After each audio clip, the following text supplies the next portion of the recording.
Hello and welcome back, friends. My name is Michael Yates. This is the Ridgeview Pod. We're always glad when you've chosen to spend a little time with us. If you would, please subscribe, ring the bell so that you get notification of each and every episode as they are published. My guest today, returning and now in the fall semester, Brennen Morrow. How are you, buddy? I'm all right. All right. Good. It's long overdue for this second part two. Yes. Our intentions were well placed, but there's an old adage about the road to someplace is paved with good intentions, right? Let's rewind the clock for a second. Mm-hmm. Back in the spring semester, you came on and we talked about suicide prevention, specifically around some of the pre-QPR question, persuade, refer curriculum that you are going to go through. So if folks are interested in that, please look back in the spring. I forget what episode it was, but look for With Brennen Morrow and you can watch that. So we talked about that, and then you were going to go through the QPR training there at school, BSW program. And then we were going to come back and do a part two. Mm-hmm. So this is the part two, the follow-up. And you're right, it's been a minute, just how it shook out. Half a year or so. A little bit. Yeah. I think we were planning originally on May. Yep. Life happens. That it does. So what do you remember from that? Yeah, so I mean, I had to go back and look through the presentation, just to kind of give myself that refresher, much needed. Yeah. A lot has happened in between since that last time we recorded and did the QPR at the college. I remember there were a few things that stood out to me when we were from the QPR process, and it was more so regarding the types of questions that you could ask someone. And there was one specific part that stood out to me that caught me by surprise. I guess I'll bring it up now and we can touch on it now or touch on it later, but correct me if I'm wrong, I believe it was asking the question is more important than how you ask the question. Right? Yeah. And that was something that surprised me. Yeah. Because it feels like, at least from my perspective, it's so, you have to be, it feels like we have to be so sensitive. Mm-hmm. Overly hypersensitive about that conversation because we don't want to, trigger anyone or, bring up feelings and thoughts that we don't want to be brought up. Yeah. Because that can be an uncomfortable conversation to have, especially if you're inexperienced in knowing how to handle that. Yeah. It is I'm glad you bring that up and that stood out. It is interesting, in the QPR curriculum, at one point they say how not to ask the question. So they encourage you, it's always better to ask it than, focus on asking it than worrying about how not to ask it. Yeah. And then there's a slide that tells you, but don't ask it this way. Right. It's now wait, do you want me to freeze or get on the floor? And of course, the way they discourage you from asking it is, why, hello again. Unbeknownst to Brennen and I had no idea that the video stopped, the battery died, so our discussion ended, and we had such a rich, robust discussion. We're going to try to pick up where we left off. I have no idea if we'll be successful, so I appreciate your patience and understanding. I believe we were at the 4-minute mark, and we had just talked about asking the question is more important than how you ask it. 4 minutes and 7 seconds. And yet in the QPR curriculum, they do have a slide about, but don't ask it this way. Right after they say, and that is, don't ask it by saying, you're not going to do anything foolish, are you? You're not going to do anything stupid, are you? In other words, leading the respondent to. So, what other ground did we discuss after that? Part of it was the constant looking for, do you feel more competent and comfortable? Right. Better equipped. Yes, after going through QPR. Yeah. Like I mentioned before, I definitely feel better equipped to have that conversation. It doesn't change, doing QPR doesn't change the sensitivity of like the nature of a conversation surrounding suicide. I still feel that you need to be sensitive with a conversation like that. There's a difference between being sensitive and hypersensitive, overly sensitive, where it's like you're tiptoeing around someone in regards to having that conversation, because everyone can feel that. If you're like tiptoeing around it, feel like you're walking on eggshells, and that doesn't help anyone. Yeah. And that's very common in my experience when you're not equipped to properly have that conversation. Yeah. So I definitely feel better about having that conversation. Like we talked about last time, it's not like I feel like I have all the answers necessarily, but I know where to look for those answers or resources or whatever form of support is necessary. Yeah, that's right. That was a beautiful point of emphasis in our first recording was that you don't, one of the things QPR is trying to convey is you don't have to go this alone. You don't have to go through the pain and suffering and distress that you feel in this moment alone. And same for you. As the person who is trying to be helpful, you don't have to go it alone by having all the answers, by fixing anything and everything. So knowing who to reach out to, where to get additional resource, help, connect people to those things is a great, it can only help elevate your self competency that, I can do this. I'm not, I know that there are other people out there that can help be part of the solution.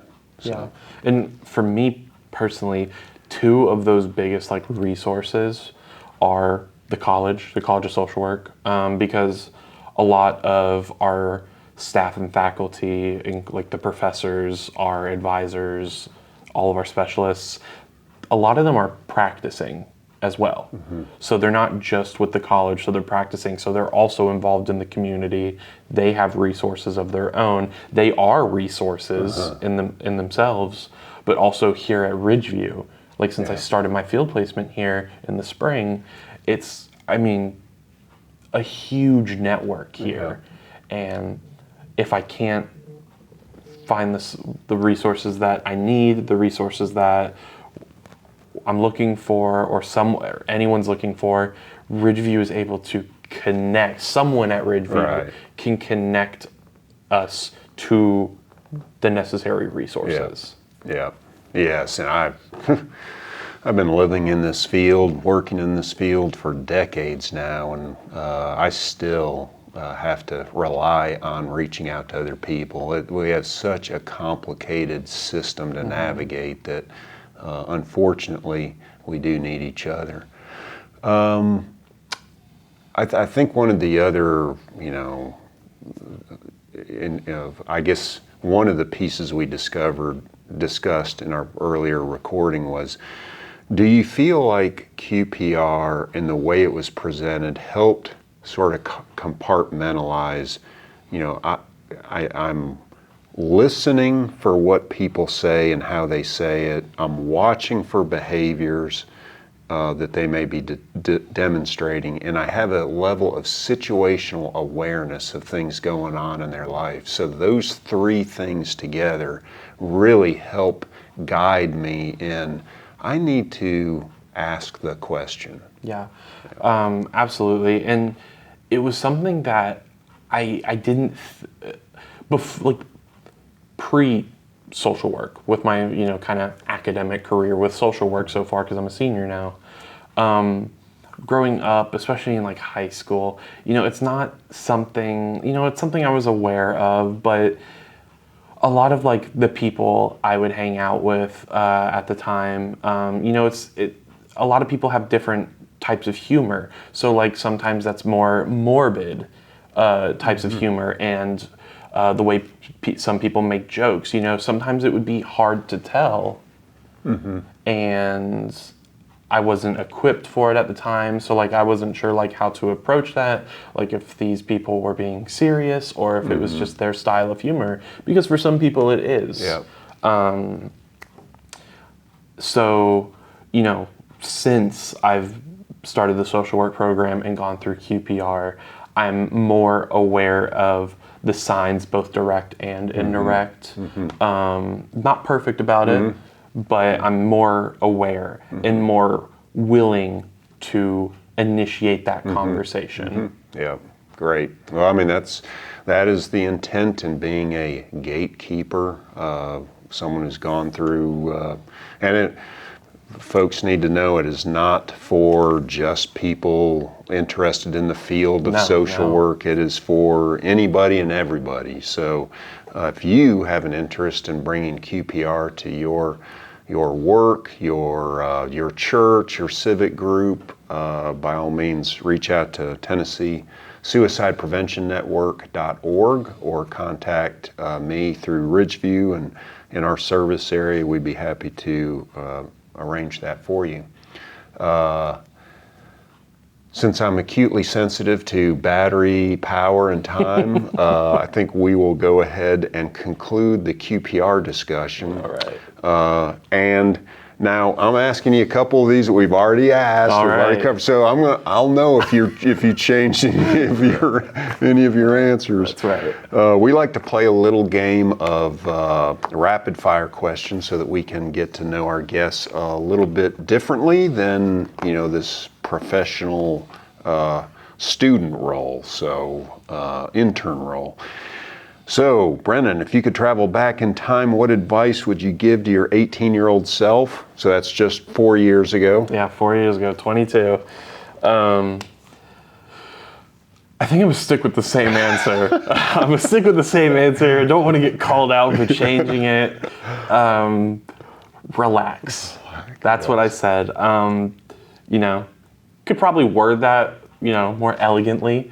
But just, I'm not one for beating around the bush. I would tell myself to chill out because, like we talked about before, even though it was just 4 years ago for me, a lot's happened since then. Man. I was in high school. COVID was about to, it was around that time, sort of. And I was just deciding social work before. I hadn't really considered it. And then I made this major transition in what I put on my application for UT. There was just a lot of different life-changing things going on then. So a lot of unknowns, and I'm a very anxious person, very anxious.